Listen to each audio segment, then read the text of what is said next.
The kidnapping of Clarissa Montgomery. You'll only have to stay here till your rich guardian pays the ransom, said the kidnapper, whose name was Humphrey. He felt rather sorry for poor little Clarissa. She hadn't said anything since they'd grabbed her from the luxurious grounds of her mansion that afternoon.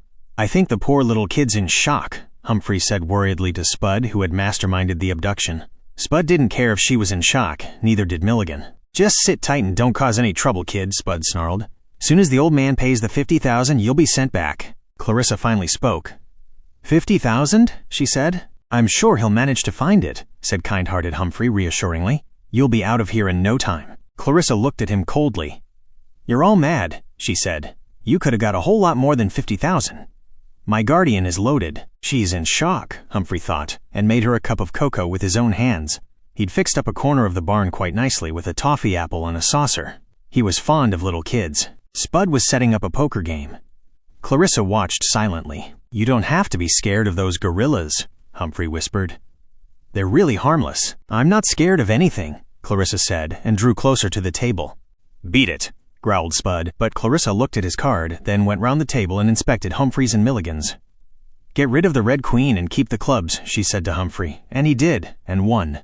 Scat, kid, said Spud, but Clarissa sat down at the table. I want to play too, she said. Go back to your cocoa, Spud ordered, but Clarissa opened her mouth and let out a high-pitched wailing yell. It went on, unbearable in the galvanized iron-roofed barn, and Spud, Milligan, and Humphrey covered their ears.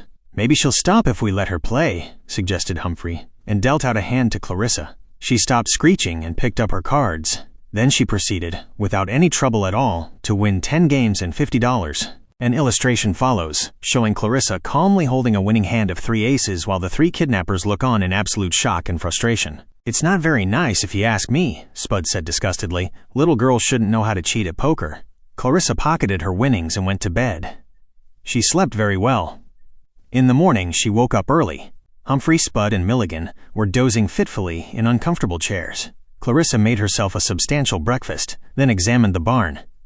Get away from that door, Spud said, waking up. I've seen play forts in council parks better defended than this old barn, Clarissa scoffed. The police could have this place surrounded, and you wouldn't even know. No wonder you only asked for $50,000. It's all you're worth. Spud was so indignant that he bit his pre-breakfast cigar in 2. What became of all the food? He demanded angrily. I had it for my breakfast, of course, Clarissa said. So Humphrey, Spud, and Milligan had to make do with discussing the plans for collecting the ransom money instead. Clarissa listened. It won't work, she jeered. Just how do you expect Humphrey to reach the hollow tree in the park past a whole lot of detectives all lying in wait? It's too corny, collecting ransom money from a hollow tree. And what would you suggest then, Miss Smarty? Spud asked. Some place where they can't set up an ambush, of course. Tell them to put the money in a briefcase in a plastic bag and drop it off the pier. One of you could get in wearing scuba gear. It's a much better plan than your old hollow tree. I'll draft a new anonymous letter to my rich guardian. Clarissa began cutting letters from Spud's newspaper, even though he hadn't read the racing page yet. She pasted the letters to a sheet of paper, and even Spud had to admit that it looked much more professional than theirs. And she doubled the ransom money too. But none of us can scuba dive, Humphrey pointed out. I can, said Clarissa crushingly. I'll collect the money. But only if you give me a share. That's only right, said Humphrey. If she picks it up, she should be given something. Put $100,000 in plastic bag and drop off pier at Nuon today. Or else. Clarissa is certainly taking charge of her own kidnapping. 95%, said Clarissa. Or I won't go at all. Anyhow, you wouldn't have any ransom money in the first place if it wasn't for me. If it wasn't for you, we wouldn't be sitting in this drafty old barn with nothing to eat for breakfast but a toffee apple, said Spud. I wish we'd concentrated on stealing your rich guardian's valuable oil paintings instead. You'd never get near them. They're fitted with electronic alarms. I stole the Mona Lisa once, Spud said boastfully, and you only got as far as the front door before they caught you. I read about it in the papers. The only way you could steal my guardian's paintings is if I came along and showed you the secret panel where you can cut off the alarm circuit.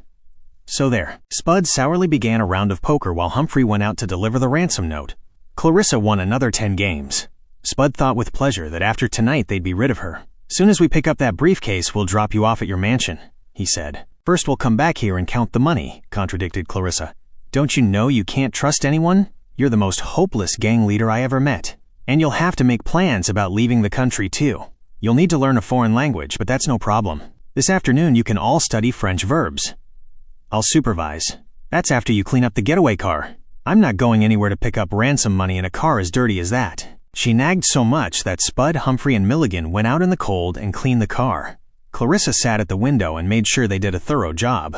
Spud, Milligan, and Humphrey consoled themselves with thinking of all the goodies they'd buy once they got their hands on the ransom money. A farm in France, Spud said. I always wanted one of those. I bet you don't know anything about farming or France, said Clarissa. It might be a good idea if I came along to advise you. I always give my guardian advice on real estate and money investment, and I practically run his affairs for him. I don't know what he'd do without me. Clarissa is practically running the gang now. Milligan, Spud, and even Humphrey eyed her with distaste.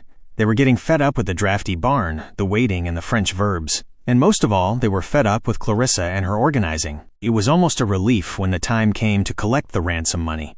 They drove to the waterfront, and Clarissa put on the scuba suit and galloped confidently into the sea. She might swim to the pier and just pop up and give the alarm, said Humphrey nervously. Let's get out of here. Not without our share of the money, said Spud. I haven't put up with that kid all day for nothing. We won't have to put up with her much longer, said Milligan thankfully.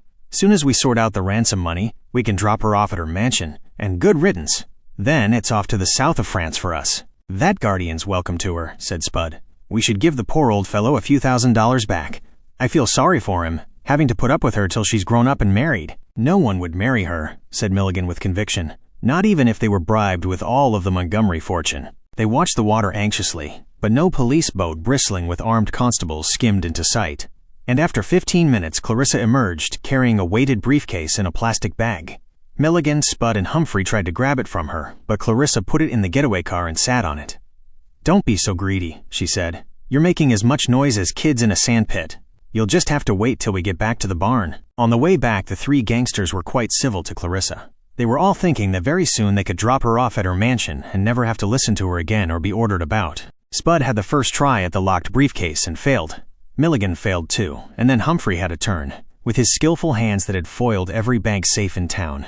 But even he couldn't get the combination lock open. What a lot of butterfingers, said Clarissa, and turned the little numbered cylinder and the lid flew open. But the briefcase wasn't full of banknotes at all.